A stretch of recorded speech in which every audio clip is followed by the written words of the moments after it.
الشیطان الرجیم بسم اللہ الرحمن الرحیم الصلاة والسلام علیک یا سیدی یا رسول اللہ وعلی آلک واصحابک یا سیدی یا حبیب اللہ الصلاة والسلام علیک یا سیدی یا رسول اللہ وعلى آلك وأصحابك يا سيدي يا نبي الله الصلاة والسلام عليك يا سيدي يا رسول الله وعلى آلك وأصحابك يا رحمة للعالمين صلی اللہ علیہ وسلم۔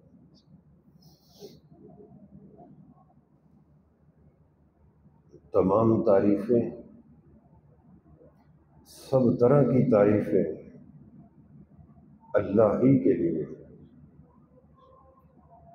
تمام تعریفیں، سب طرح کی تعریفیں رب کائنات ہی کے لیے،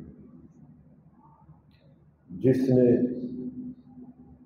آدم علیہ السلام سے مخلوق کو پیدا فرمایا، اور درود ہو، سلام ہو اس ذات عالی پر، اس ذات پاک پر جنہیں اللہ تبارک تعالیٰ نے سب سے پہلے پسندیدہ بنایا۔ وہ میرے آقا و مولا ہے، وہ میرے مرشد پاک کے آقا اور مولا، وہ ہم تمام غلاموں کے آقا اور مولا، وہ اس کائنات کے مرکز اور خوبصورتی کے تخت کو جلوہ فرما، وہ اس کائنات کے مرکز اور خوبصورتی کے تخت کو جلوہ فرما، وہ تمام انبیاء علیہ السلام پر آخری مور ہے، وہ اول بھی ہیں، وہ آخر بھی ہیں، آپ ظاہر بھی ہے، باطن ہے۔ اے اللہ، وہ تیری ساری مخلوق میں، ساری کائنات میں، تیری خالقیت کے کل دائرے میں سب سے بہتر ہے۔ اے اللہ، ان پر ہمیشہ ہمیشہ درود و سلام ہو، اے اللہ ان پر ہمیشہ ہمیشہ درود و سلام ہو۔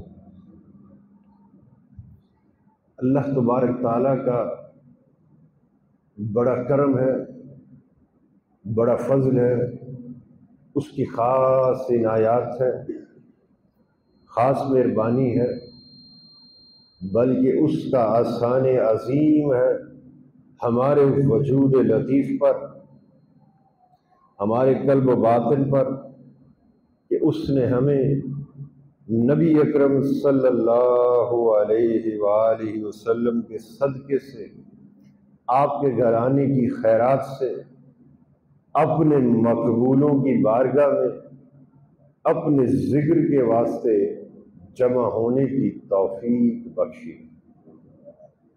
اللہ تعالیٰ اس توفیق کو استقامت و دوام عطا فرمائے، اور جب تک ہماری زندگی باقی ہے، یہ سانس چل رہی ہے، یہ دل دھڑک رہا ہے، ہمیں یوں ہی اپنا ذکر کرنے کی اور اپنے مقربین و صالحین کے در پر بیٹھنے کی توفیق عطا فرماتا ہے، تاکہ ہمارا شمار ناقصوں میں نہ کیا جائے، غافلوں میں نہ کیا جائے۔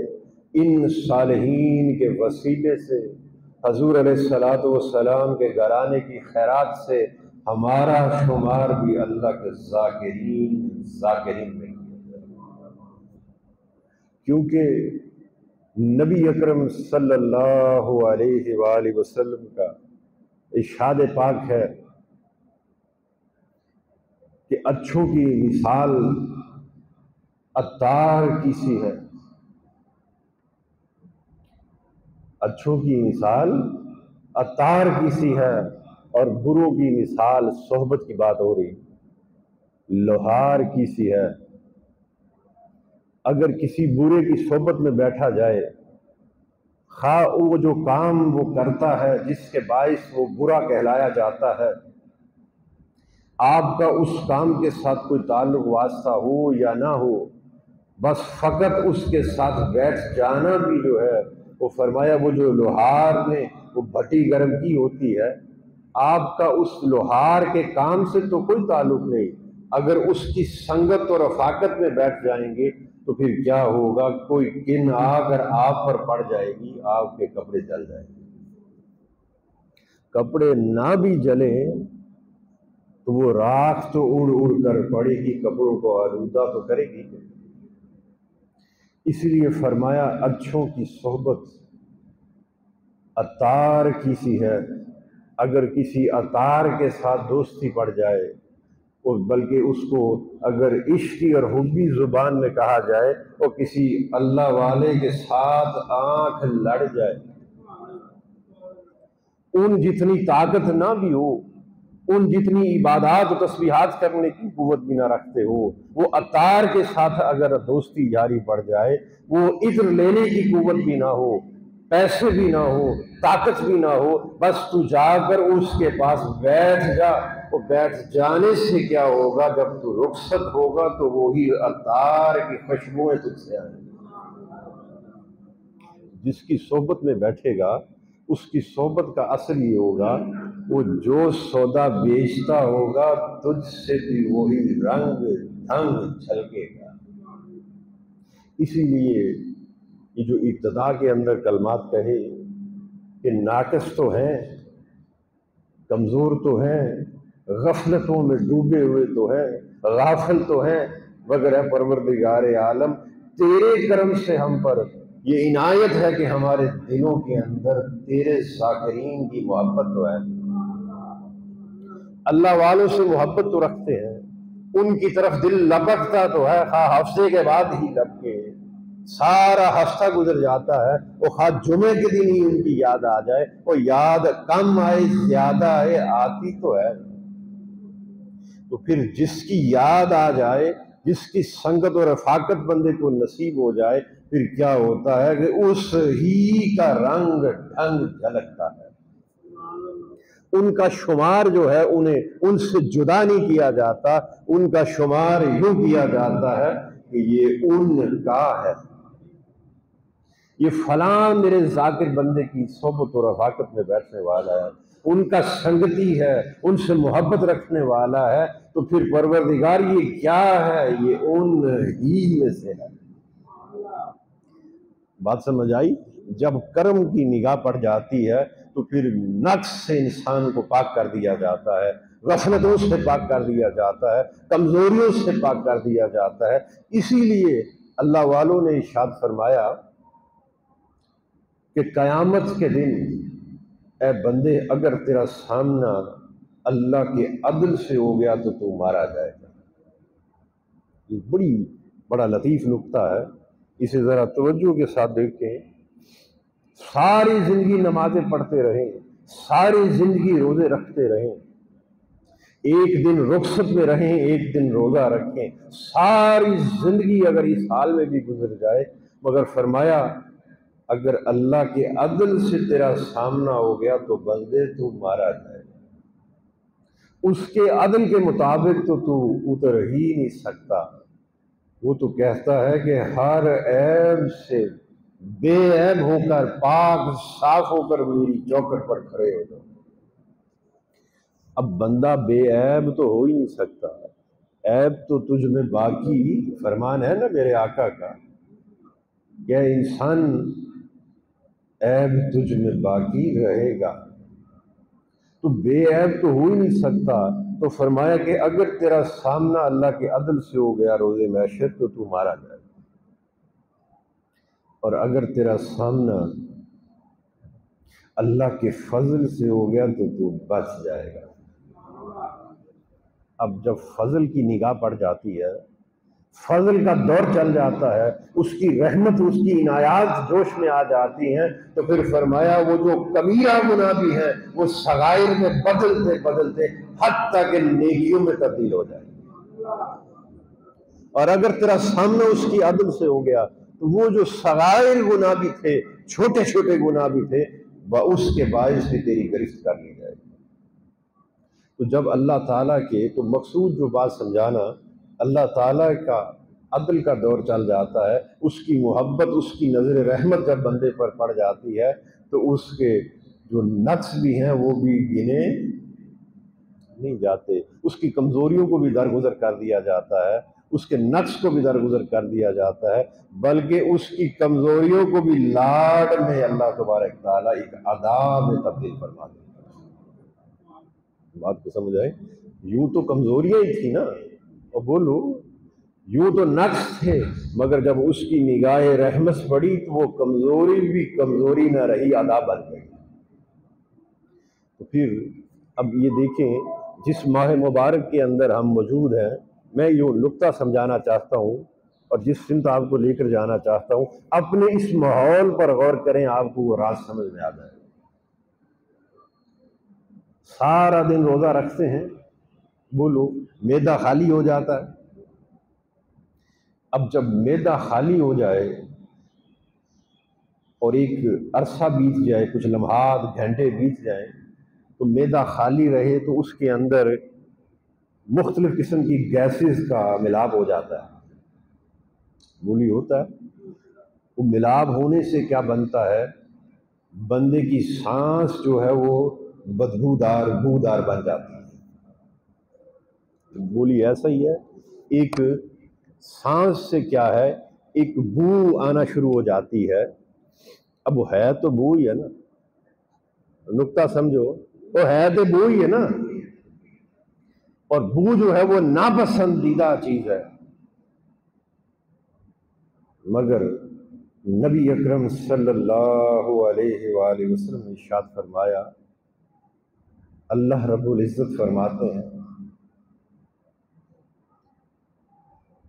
کیا ارشاد فرماتے ہیں؟ روزہ دار کے منہ سے آنے والی بو بھی مجھے کستوری سے بھی زیادہ محبوب ہے۔ بولو یہ نقطہ سمجھ میں آیا؟ ہے تو بو ہی نا، مگر فرمایا مجھے کستوری سے بھی زیادہ ہے میرے حبیب صلی اللہ علیہ وآلہ وسلم محبوب ترین ہے۔ اب وہ محبوب، اس کو کس نے محبوب بنایا؟ اس نقطے پر غور کریں۔ ہماری عقل سے یہ بات بالا تر ہے کہ کس شے نے، اب ہم حلال اور حرام کی تمیز رکھتے ہیں، عقل کے اندر کہ یہ حلال ہے، کہ حلال کیا یہ بکرا حلال ہے، یہ خنزیر جو ہے یہ کیا حرام ہے؟ کیا خنزیر اصلاً حرام تھا؟ بولیے، کیا بکرا اصلاً حلال تھا؟ اصل تو دونوں کی ایک تھی، پھر اسے حلال اور حرام کس نے کیا؟ کیا ہماری عقل نے کیا؟ نہیں، عقل کا پیمانہ یہ نہیں کہ کسی شے کو حلال اور حرام کا لقب دے، اس کے پیمانے کے اندر آ جائے۔ فرمایا وہ اس شے کو حلال اور حرام کس نے کہا؟ اور رب کے امر نے کہا۔ رب کے امر جب چلا تو پھر فرمایا یہ جو بکرا ہے یہ کیا ہے؟ یہ حلال ہے، اور وہ دوسرا وہ تیرے لیے حرام ہے۔ نقطہ سمجھ رہے؟ کس نے حلال اور حرام کو تعین کیا؟ اس کے امر نے، نہ کہ آپ کی عقل نے۔ اب ایک بندہ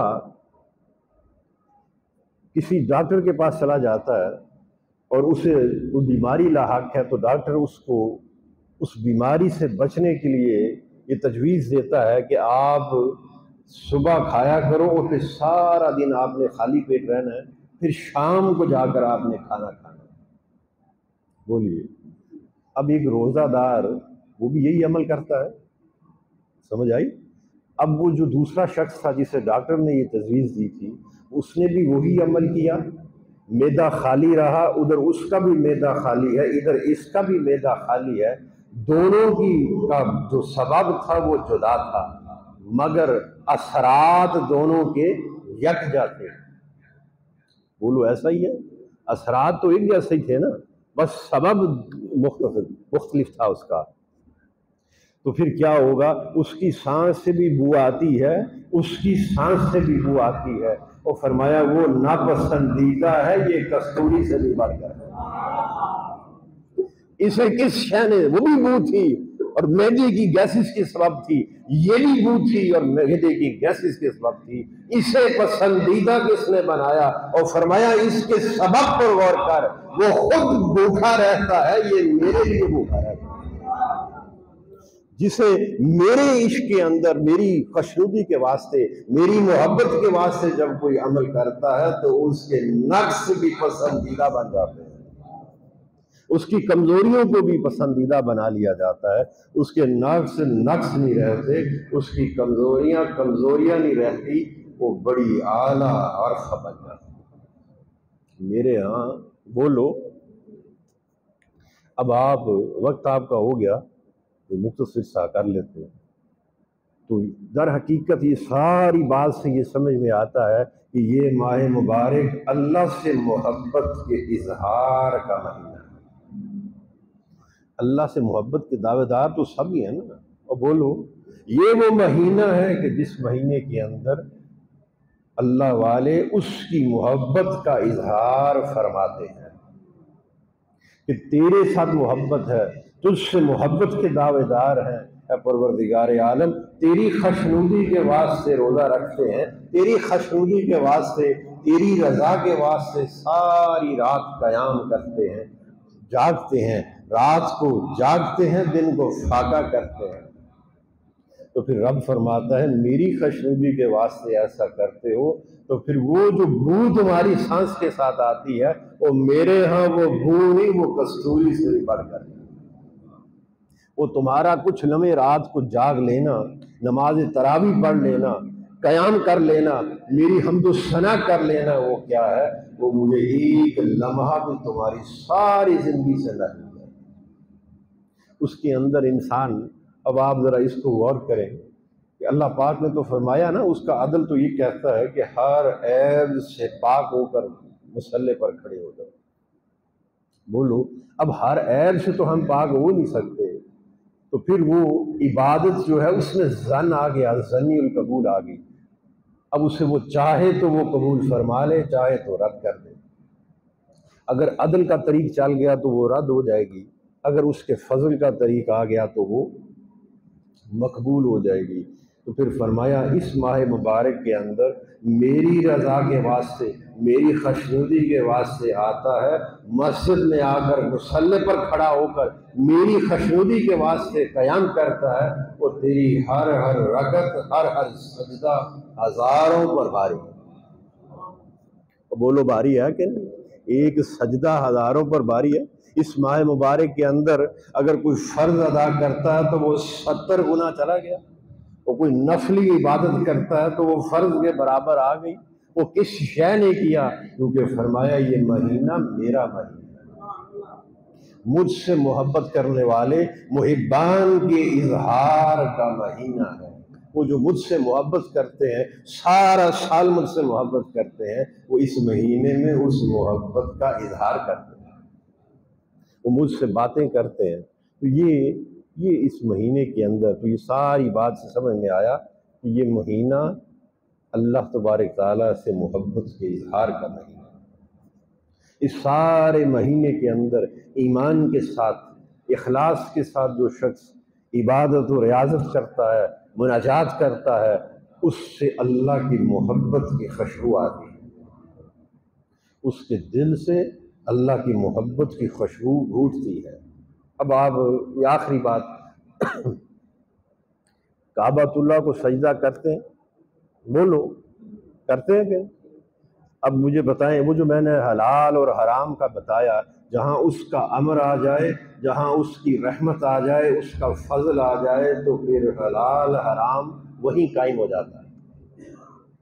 ہر شخص کے آداب و احکام بدل جاتے ہیں، جب اس کے دل کی حالت بدلتی ہے تو اس کے آداب بھی بدل جاتے ہیں، اس کے احکام بھی بدل جاتے ہیں۔ جب بندہ صاحب شریعت ہوتا ہے، اب تیرے لیے یہ چیزیں ہیں جس سے تو نے بچ کر چلنا ہے۔ جب صاحب طریقت ہوتا ہے تو اب ان سے نہیں، ان سے بچ کر چلنا ہے۔ بات سمجھ آئی؟ چونکہ پہلے بندہ ناقص ہوتا ہے تو صاحب شریعت جس شے سے انسان بنتا ہے، فرمایا اس چیزوں سے بچ جا اور بچ کر چلتا آ، میری سمت چلتا آ، تو پھر کیا ہوگا؟ تو صاحب شریعت بن جائے گا۔ اب جب صاحب شریعت بن گیا اور اس کا درجہ اونچا کیا اور اسے صاحب طریقت کے درجے پر فائز کر دیا، پھر فرمایا وہ جو جن چیزوں سے تو پہلے بچا کرتا تھا اب ان کا خوف و غم نہ رکھی، میری رحمت تجھ پر چھا گئی ہے، یہ تجھے بچا لے گی۔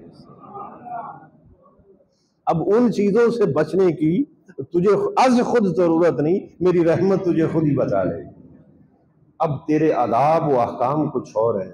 پھر جب بندہ صاحب حقیقت ہوتا ہے، جیسے بابا فرید گنج شکر رحمۃ اللہ علیہ، آپ سے کسی نے پوچھا کہ حضرت زکوٰۃ کیا ہے؟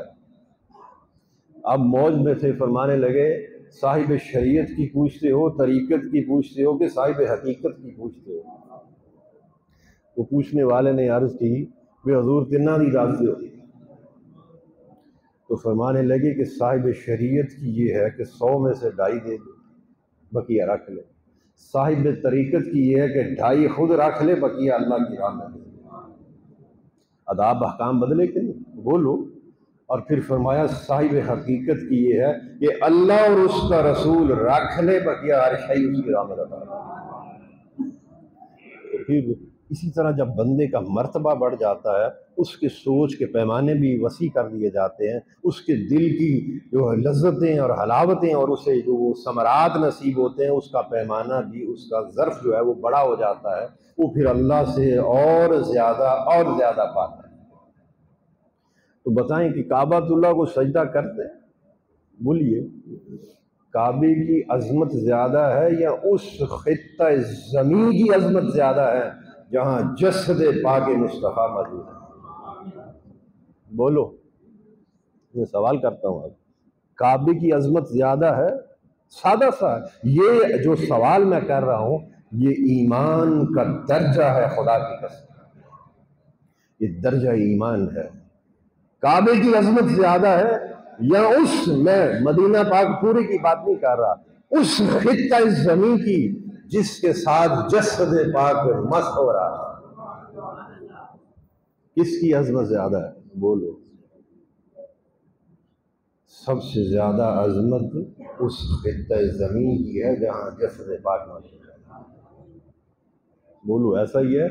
کعبہ تو کعبہ اس خطہ زمین کی جس کے ساتھ آپ کا جسد پاک مس ہو رہا ہے، وہ بیت المعمور عرش معلی سے بھی زیادہ عظمت رکھتا ہے۔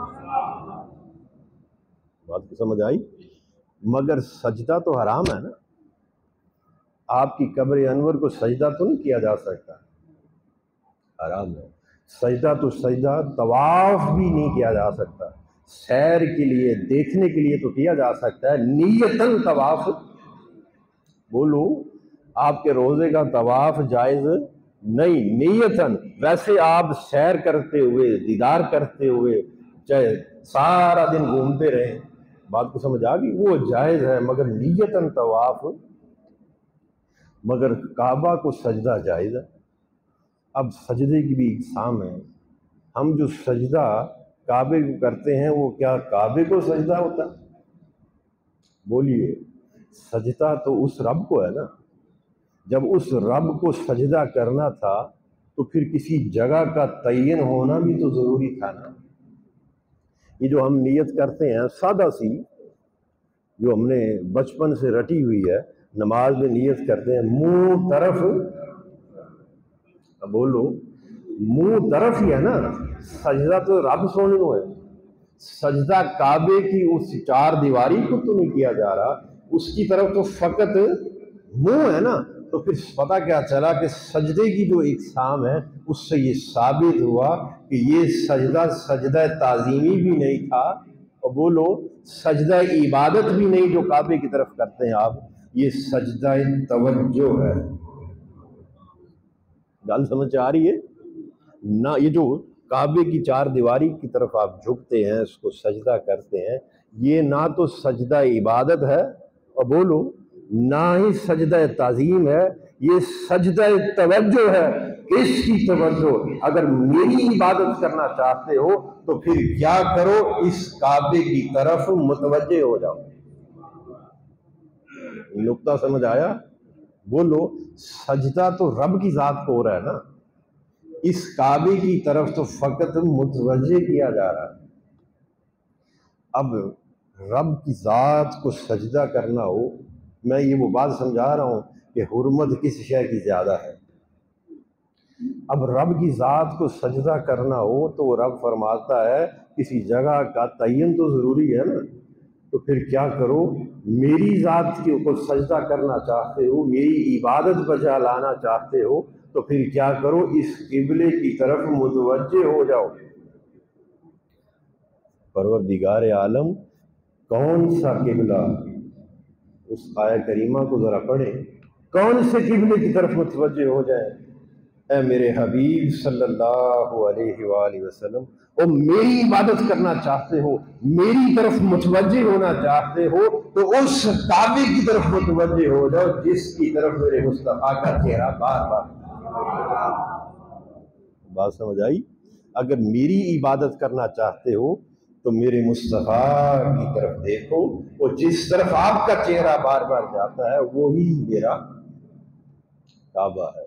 تو پھر پتہ یہ چلا کہ وجود مصطفیٰ کی اتباع ہی اللہ کی اتباع ہے، آپ کی اطاعت ہی اللہ ہی کی اطاعت ہے، حتیٰ کہ فرمایا آپ کا ذکر اللہ ہی کا ذکر ہے۔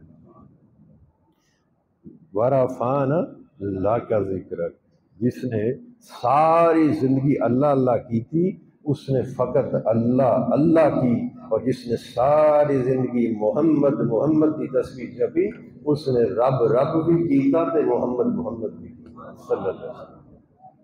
ہم نے آپ کے ذکر کو دنیا و آخرت میں ہر مقام پر سونیا بلند کر دیا، ہر مقام پر کیا کیا، بلند کر دیا۔ وَرَفَعْنَا لَكَ ذِكْرَكَ، تیرے لیے۔ اب اس لطیف مقام پر ذرا توجہ کریں، آپ کا ذکر تو پہلے ہی بلند تھا، بولو بلند تھا کہ نہیں؟ آپ کا ذکر اللہ پاک نے فرمایا تیرا ذکر بلند کر دیا، اس سے مراد کیا ہے کہ کیا جنات سے بلند کر دیا؟ اگر سامنے کوئی دیوار ہو اور اس دیوار کے مقابلے میں آپ ایک دیوار تعمیر کریں اور اس کو تعمیر کرتے چلے جائیں جو پہلے دیوار موجود تھی اس سے اس دیوار کو اونچا لے جائیں، 2-4 فٹ اونچا کر دیں، تو پھر آپ کہیں گے میں نے دیوار اونچی کر دی ہے۔ پوچھا جائے گا بھی کس سے اونچی کر دی ہے؟ وہ فلاں جو دیوار تھی نا اس سے اونچی کر دی ہے۔ بولو ایسا ہی ہے نا؟ رب فرماتا ہے وَرَفَعْنَا لَكَ الذِّكْرَ، ہم نے آپ کے ذکر کو دنیا و آخرت میں ہر مقام پر اونچا کر دیا۔ پروردگار کس سے اونچا کر دیا؟ سوال پیدا ہوتا ہے کیا جنات سے؟ اور جنات سے تو آپ کا ذکر پہلے ہی بلند ہے۔ کیا انسانوں سے؟ انسانوں سے تو آپ کا ذکر پہلے ہی بلند تھا۔ کیا انبیاء اور رسولوں سے؟ انبیاء اور رسولوں سے بھی آپ کا ذکر پہلے ہی بلند تھا۔ کیا ملائکہ سے؟ اور فرمایا ملائکہ سے بھی میرے مصطفیٰ کا ذکر پہلے ہی بلند تھا۔ تو پروردگار عالم پھر کون سی شے ایسی ہے جس سے آپ کا ذکر بلند کیا؟ وہ فرمایا اس آیہ کریمہ کی طرف توجہ کرو، وہ جو فرمایا نا وَرَفَعْنَا لَكَ ذِكْرَكَ، وہ لفظ لاکا پر غور کرو، اے محبوب تیرے ذکر کو تیرے لیے بلند کر دیا۔ تیرا ذکر ہر شے سے بلند تو پہلے ہی تھا، اب میں نے کیا کیا، تیرے وجود پاک کو میں نے وہ وسعتیں عطا فرمائی، وہ بلندیاں عطا فرمائی، زمین بھی نیچے آسمان بھی نیچے، اس کی پر بسنے والی ساری خلقت بھی نیچے رہ گئی، بس فقط میری ذات تیرے وجود پاک سے اوپر، تیرے وجود پاک کو اے سونیا اتنا کو بلندیاں عطا کی تھیاں، اتنا کو بلند فرما دیا کہ ہر شے ہی نیچے کر دی، تجھے اوپر فرما دیا۔ بس ایک فرق رہنے دیا، اوپر میں نے فقط چھوڑا تو اپنی ذات کو چھوڑا۔ حضور سے اوپر کوئی ہے تو فقط اللہ ہی کی ذات ہے۔ میرے مرشد پاک رحمۃ اللہ علیہ آپ اکثر فرماتے اللہ کے بعد اگر کوئی بزرگ ہستی ہے تو وہ نبی اکرم صلی اللہ علیہ وآلہ وسلم، اللہ کے بعد حضور علیہ الصلوۃ والسلام کی ذات پاک ہے، اور حضور سے اوپر فقط اللہ ہی کی ذات ہے، باقی کوئی شے چھوڑی ہی نہیں۔ اب جب ذکر کی بات آئی تو پھر فرمایا آپ کو اتنی وسعتیں عطا فرمائی، اتنی بلندیاں عطا فرمائی کہ کوئی شے آپ سے اوپر رہنے نہ دی، آپ کو سب سے اونچا کر دیا۔ مگر بندے اور معبود میں فرق تو رکھنا تھا نا، اور بولو، اور خالق میں اور مخلوق میں فرق تو باقی رکھنا تھا نا۔ تو پھر فرمایا آپ کو، آپ کے وجود پاک کو اتنا اونچا کیا کہ بس ایک فرق رہ گیا کہ آپ مخلوق ہیں، میں خالق ہوں، یہ فرق رہ گیا۔ بولو، اتنی بلندیاں عطا کی، ہر چیز نیچے رہ گئی، مگر یہ فرق وجود مصطفیٰ میں باقی رہا کہ رب رب ہے اور حضور حضور ہے۔ مگر فرمایا آپ کے ذکر کی جب بات آئی تو پھر سویا آپ کے ذکر میں یہ فرق بھی میں نے مٹا دیا۔ وَرَفَعْنَا لَكَ ذِكْرَكَ، اے حبیب صلی اللہ علیہ وآلہ وسلم، آپ کے ذکر کو میں نے آپ کے لیے، لاکا کیا مطلب کیا ہے؟ فرمایا تیرے لیے بلند کر دیا ہے۔ اس سے مراد کیا ہے؟ ساری خلقت سے، ہر شے سے تیرے وجود پاک کو بلندی عطا کی۔ اب تیرے ذکر کو تجھ سے بھی بلند کرتے ہوئے میں نے اپنا ذکر بنا دیا۔ بات سمجھ آئی؟ وَرَفَعْنَا لَكَ ذِكْرَكَ، آج سے جو شخص بھی تیرا ذکر کرے گا اس نے میرا ہی ذکر کیا۔ جس نے آپ پر درود پاک پڑھا، آپ کی بارگاہ میں سلام عرض کیا، اور جس نے آپ کے نام کی تسبیح جپی، اس نے اللہ اللہ کیا۔ وہ پوچھا گیا، ایک وجدانی بات ہے، اور اس بات کی بنیاد یہ سارا مقدمہ جو ابھی تک ہم نے کیا، تو وہ پوچھا گیا کہ پروردگار عالم، یہ فلاں شخص جو ہے یہ سارا دن حضور پر درود پاک پڑھتا رہتا ہے، صبح بھی حضور پر درود پڑھتا ہے، شام کو بھی حضور پر درود پاک پڑھتا ہے، اور جب بھی دیکھو پروردگار ساری زندگی تیرے محبوب پر درود پڑھتا رہا، حضور کے گن گاتا رہا، تیرا ذکر تو کیا ہی نہیں۔ اللہ پاک نے فرمانا ہے جواب میں، اچھا ساری زندگی حضور پر درود پڑھتا رہا، میرا ذکر نہیں کیا، حضور کا ہی ذکر کرتا رہا، یا اللہ پاک تیرے محبوب کا ذکر کرتا رہا، بس پھر میرا ذکر ہو گیا۔ فرمایا جب کوئی شخص میری بارگاہ میں آئے گا اس کا نامہ اعمال کھولا جائے گا، جس نے ساری زندگی حضور پر درود پڑھا، آپ کی بارگاہ میں سلام عرض کرتا رہا، آپ سے محبت کرتا رہا، آپ کی محبت اس کے دل کے اندر، سینے کے اندر سجی رہی، پھر وہ جب ایسا بندہ میری بارگاہ میں آئے گا تو اس کی نامہ اعمال کے اندر لکھا ہوگا اس نے ساری زندگی رب رب کیتا، یہ ساری زندگی مجھے پکارتا رہا۔ تو پھر درود پاک پڑھنے والا، بولو، اسے فیض اللہ کے ذکر کا بھی ملتا ہے اور ذکر محمد کا بھی ملتا ہے۔ اگر آپ فقط اللہ اللہ کرتے رہیں، بولو، تو فقط اللہ اللہ کرتے رہیں تو پھر فقط اللہ اللہ کا ہی فیض ملے گا نا، اور اگر محمد محمد کی تسبیح جپیں تو پھر فرمایا اللہ اللہ کا فیض بھی مل جاتا ہے اور حضور کا بھی۔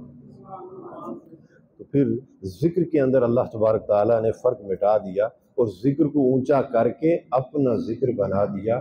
اب جو ذکر آج سے جو ذکر کرے گا وہ فرمایا اس نے میرا ہی ذکر کیا، جس نے آپ کی اطاعت کی اس نے، بولو، اللہ ہی کی اطاعت کی۔